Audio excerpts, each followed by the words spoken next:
मस्तक पर चक्र पंचतंत्र की कहानी। एक नगर में 4 ब्राह्मण पुत्र रहते थे। चारों में गहरी मैत्री थी। चारों ही निर्धन थे। निर्धनता को दूर करने के लिए चारों चिंतित थे। उन्होंने अनुभव कर लिया था कि अपने बंधु बांधवों में धनहीन जीवन व्यतीत करने की अपेक्षा शेर हाथियों से भरे कटीले जंगल में रहना अच्छा है। निर्धन व्यक्ति को सब अनादर की दृष्टि से देखते हैं। बंधु बांधव भी उससे किनारा कर लेते हैं। अपने ही पुत्र पौत्र भी उससे मुख मोड़ लेते हैं। पत्नी भी उससे विरक्त हो जाती है। मनुष्य लोक में धन के बिना न यश संभव है न सुख।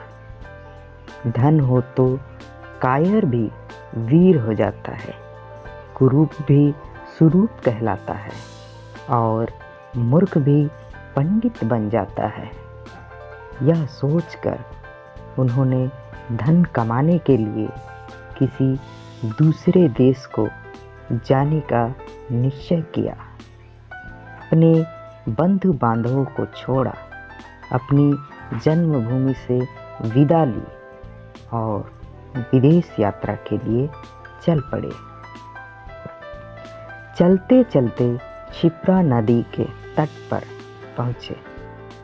वहाँ नदी के शीतल जल में स्नान करने के बाद महाकाल को प्रणाम किया। थोड़ी दूर आगे जाने पर उन्हें एक जटाजूटधारी योगी दिखाई दिए। इन योगीराज का नाम भैरवानंद था।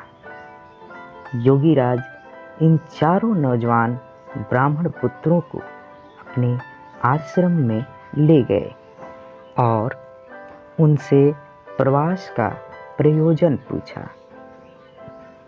चारों ने कहा, हम अर्थ सिद्धि के लिए यात्री बने हैं।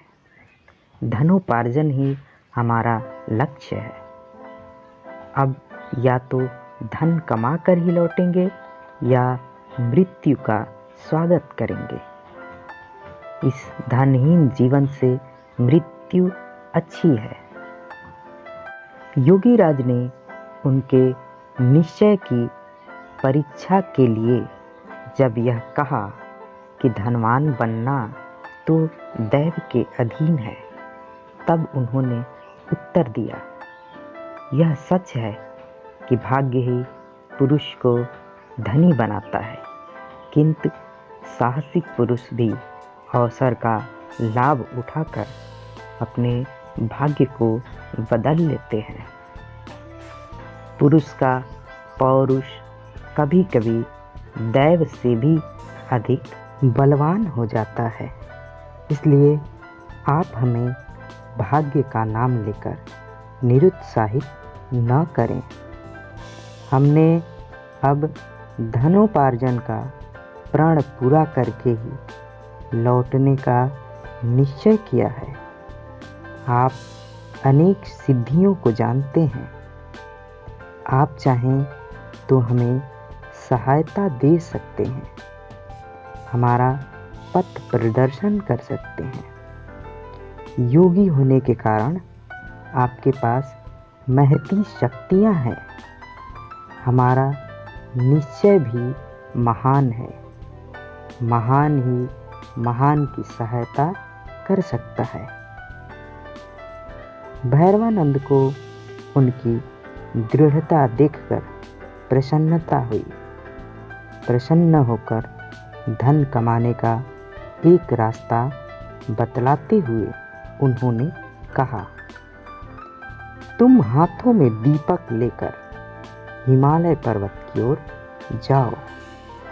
वहाँ जाते जाते जब तुम्हारे हाथ का दीपक नीचे गिर पड़े तो ठहर जाओ। जिस स्थान पर दीपक गिरे उसे खोदो, वहीं तुम्हें धन मिलेगा। धन लेकर वापस चले आओ। चारों युवक हाथों में दीपक लेकर चल पड़े। कुछ दूर जाने के बाद उनमें से एक के हाथ का दीपक भूमि पर गिर पड़ा। उस भूमि को खोदने पर उन्हें ताम्रमयी भूमि मिली। वह तांबे की खान थी। उसने कहा, यहाँ जितना चाहो तांबा ले लो। अन्य युवक बोले, मूर्ख, तांबे से दरिद्रता दूर नहीं होगी।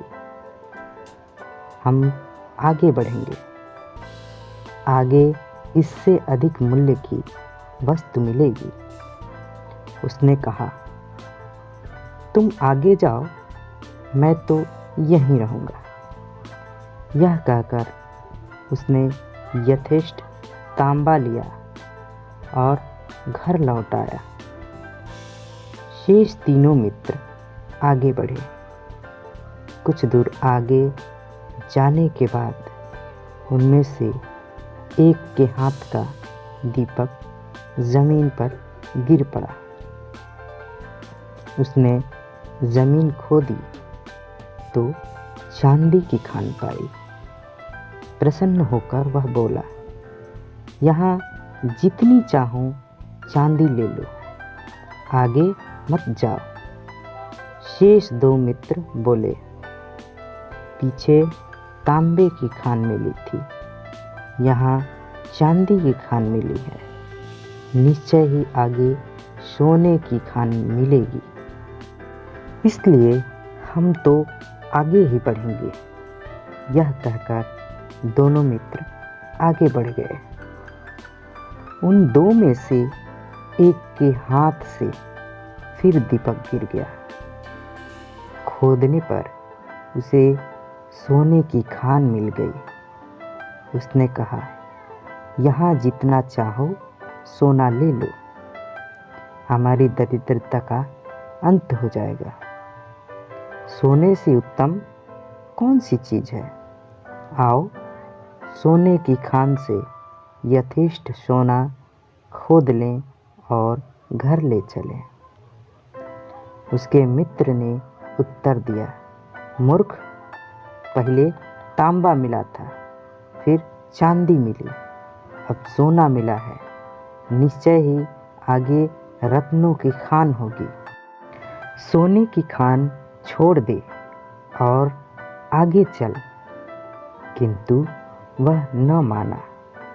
उसने कहा, मैं तो सोना लेकर ही घर चला जाऊंगा। तूने आगे जाना है तो जा।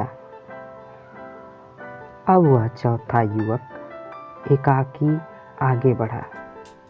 रास्ता बड़ा विकट था। कांटों से उसका पैर छलनी हो गया। बर्फीले रास्तों पर चलते चलते शरीर जीर्ण शीर्ण हो गया। किंतु वह आगे ही आगे बढ़ता गया। बहुत दूर जाने के बाद उसे एक मनुष्य मिला, जिसका सारा शरीर खून से लथपथ था और जिसके मस्तक पर चक्र घूम रहा था। उसके पास जाकर चौथा युवक बोला, तुम कौन हो? तुम्हारे मस्तक पर चक्र क्यों घूम रहा है? यहाँ कहीं जलाशय है तो बतलाओ, मुझे प्यास लगी है। यह कहते ही उसके मस्तक का चक्र उतरकर ब्राह्मण युवक के मस्तक पर लग गया। युवक के आश्चर्य की सीमा न रही। उसने कष्ट से कराहते हुए पूछा, यह क्या हुआ? यह चक्र तुम्हारे मस्तक से छूटकर मेरे मस्तक पर क्यों लग गया? अजनबी मनुष्य ने उत्तर दिया, मेरे मस्तक पर भी यह इसी तरह अचानक लग गया था। अब यह तुम्हारे मस्तक से तभी उतरेगा जब कोई व्यक्ति धन के लोभ में घूमता हुआ यहाँ तक पहुँचेगा और तुमसे बात करेगा। युवक ने पूछा, यह कब होगा? अजनबी, अब कौन राजा राज्य कर रहा है?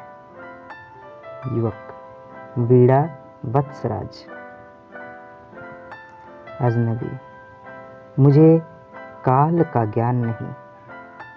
मैं राजा राम के राज्य में दरिद्र हुआ था और सिद्धि का दीपक लेकर यहाँ तक पहुँचा था। मैंने भी एक और मनुष्य से यही प्रश्न किए थे जो तुमने मुझसे किया। युवक, किंतु इतने समय में तुम्हें भोजन व जल कैसे मिलता रहा? अजनबी, यह चक्र धन के अति लोभी पुरुषों के लिए ही बना है। इस चक्र के मस्तक पर लगने के बाद मनुष्य को भूख, प्यास, नींद, जरा, मरण आदि नहीं सताते। केवल चक्र घूमने का कष्ट ही सताता रहता है। वह व्यक्ति अनंत काल तक कष्ट भोगता है। यह कहकर वह चला गया और वह अति लोभी ब्राह्मण युवक कष्ट भोगने के लिए वहीं रह गया। सीख, लालच बुरी बला है। तो दोस्तों, ये थी आज की शिक्षाप्रद कहानी। आपको कैसी लगी आप बताएं। और हाँ, ऐसे ही और कहानियों के लिए हमारा चैनल सब्सक्राइब करना ना भूलें। धन्यवाद।